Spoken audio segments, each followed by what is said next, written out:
पहला प्रोडक्ट है गुडुची। ऑलरेडी हमारे पास गुडुची की टैबलेट्स अवेलेबल है। अभी गुडुची हमें पाउडर फॉर्म में अवेलेबल हुआ है। पाउडर फॉर्म का जैसे रफीक सर ने बताया कि एक बेनिफिट होता है जो कि सलाइवा के साथ मिक्स होके फिर डाइजेशन में हेल्पफुल होता है। दूसरा जो पाउडर की बेनिफिट होते हैं वो है कि आप पाउडर को अलग अलग फॉर्मुलेशंस के साथ ले सकते हो। मतलब आप सिर्फ पाउडर को पानी के साथ नहीं लेना है, पाउडर आप हनी के साथ ले सकते हो, घी के साथ ले सकते हो, किसी ऑयल के साथ ले सकते हो। अलग अलग तरीके से आप पाउडर के फॉर्मुलेशंस बना के आप उसे यूज कर सकते हो।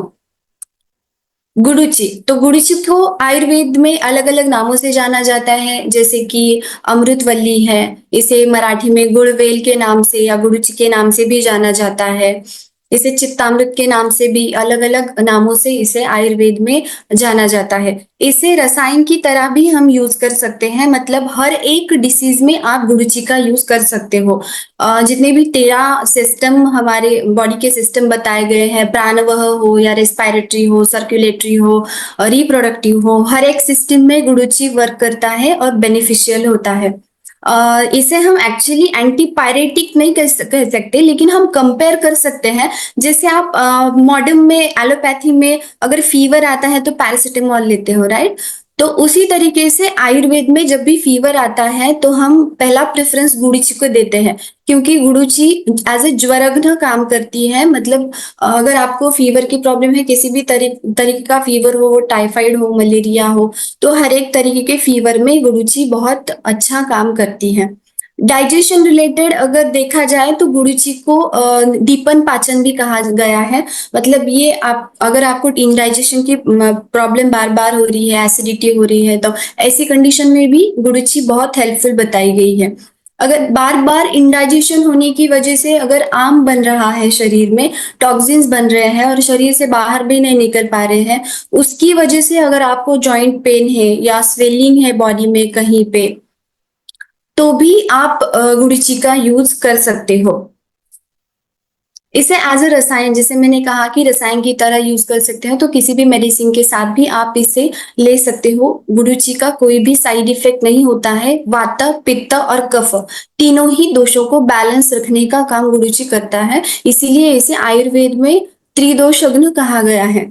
फॉर्मुलेशंस का जैसे मैंने कहा कि पाउडर को आप अलग अलग तरीके से ले सकते हो, अलग अलग फॉर्मुलेशंस बना के ले सकते हो।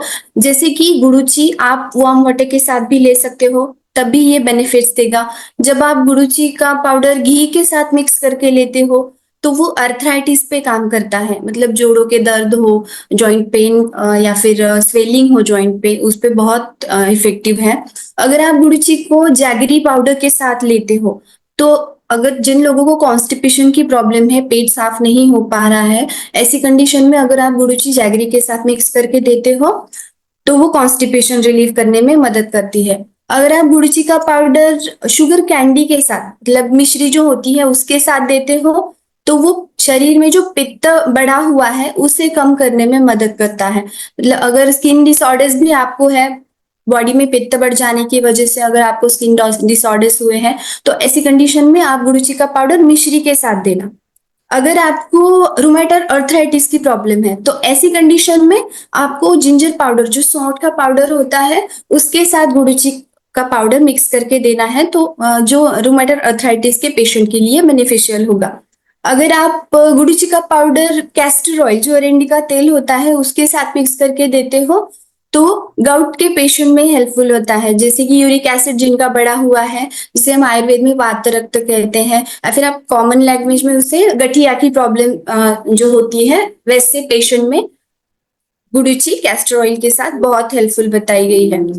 और दूसरा है कि अगर आपको सीजनल एलर्जीज है, फॉर एग्जाम्पल जैसे आपको एलर्जिक राइनाइटिस है, एलर्जी साइनोसाइटिस है, या रेस्पिरेटरी रिलेटेड कोई भी आपको एलर्जीज हो रही है, स्किन एलर्जीज भी है, तो ऐसी कंडीशन में आप गुडुची का पाउडर जो है वो थोड़ी सी टर्मरिक प्लस थोड़ा सा हनी और त्रिकटु का पाउडर जो मिलता है मार्केट में, उसके साथ अगर आप मिला के लेते हो तो वो सीजनल एलर्जीज में बहुत हेल्पफुल होता है। तो इस तरीके से एक बेनिफिट होता है पाउडर का कि पाउडर आप बहुत दूसरी जो चीजें होती हैं, जैसे मैंने कहा हनी, ऑयल, घी हो गया, शुगर कैंडी हो गए, अलग अलग तरीके से मिक्स करके आप इसका यूज कर सकते हैं और वो बॉडी के लिए बहुत बेनिफिशियल होता है। और आप बच्चों में भी इस तरीके से पाउडर यूज कर सकते हो, क्योंकि सारे पाउडर्स टेस्टी होते ही है ऐसा नहीं है, कुछ पाउडर बहुत कड़वे होते हैं, वो पैलेटेबल बिल्कुल नहीं होते हैं। तो आप इस तरीके से हनी के साथ मिला के या घी के साथ मिला के उसकी टेस्ट थोड़ी सी चेंज करके आप बच्चों में भी इसका यूज कर सकते हो।